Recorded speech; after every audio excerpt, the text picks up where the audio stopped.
O ex-presidente Luiz Inácio Lula da Silva enfrenta nesta segunda-feira, 26, no Tribunal Regional Federal da 4ª Região, TRF4, o julgamento do último recurso possível na segunda instância no processo relacionado ao triplex do Guarujá, São Paulo. Condenado a 12 anos e 1 mês de prisão por corrupção e lavagem de dinheiro, o petista enfrenta uma batalha judicial para manter a liberdade.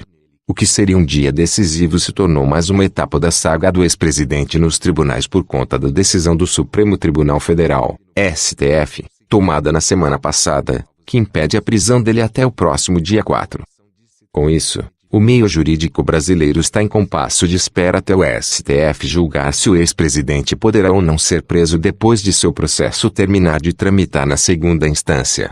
A decisão abre precedente para colocar em liberdade uma parcela dos 726 mil presos no Brasil, país com a terceira maior população prisional do mundo.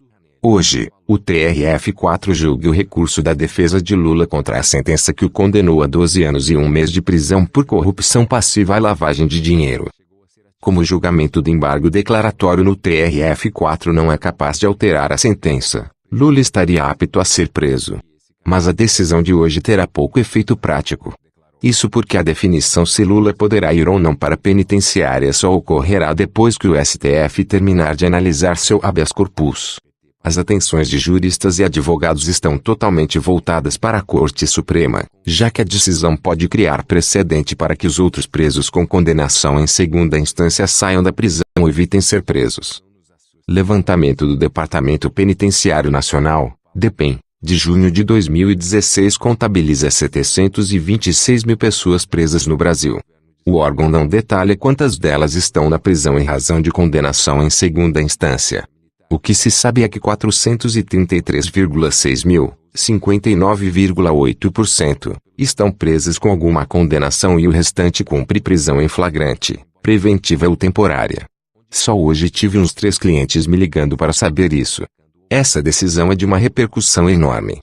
Quantas mil pessoas no país inteiro, em situação idêntica, estão aguardando a posição do Supremo? Afirma o advogado criminalista Leonardo Bandeira, conselheiro da Ordem dos Advogados do Brasil Seção Minas Gerais, OAB-MG. Pelo menos 9 presos da Operação Lava Jato podem se beneficiar do caso Lula e conseguir a liberdade.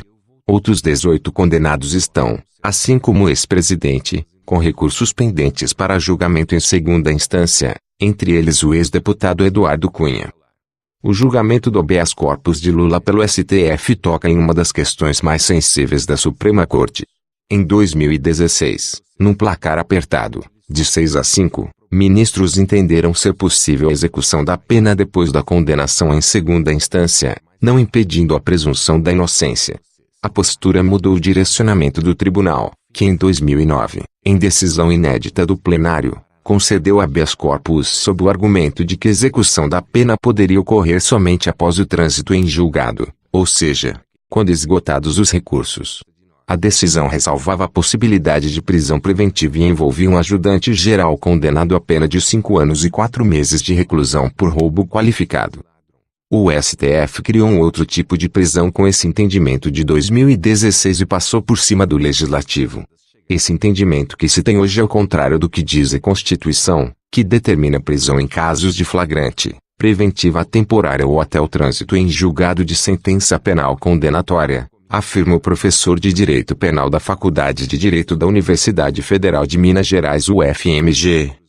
Retorno o advogado criminalista Marcelo Leonardo, que defende vários réus da Lava Jato, diz haver no meio jurídico expectativa de retorno à decisão de 2009. Por enquanto, não se pode afirmar nada com segurança, mas se espera o retorno da decisão que prestigiava a presunção de inocência. Nesse caso, o julgamento vale para todos os eventuais condenados em segunda instância, afirma. A hipótese se deve à tendência de que o ministro Gilmar Mendes reveja seu voto, já que, ao contrário do que havia se manifestado em 2016, tem dado decisões monocráticas contra a prisão em condenações de segunda instância.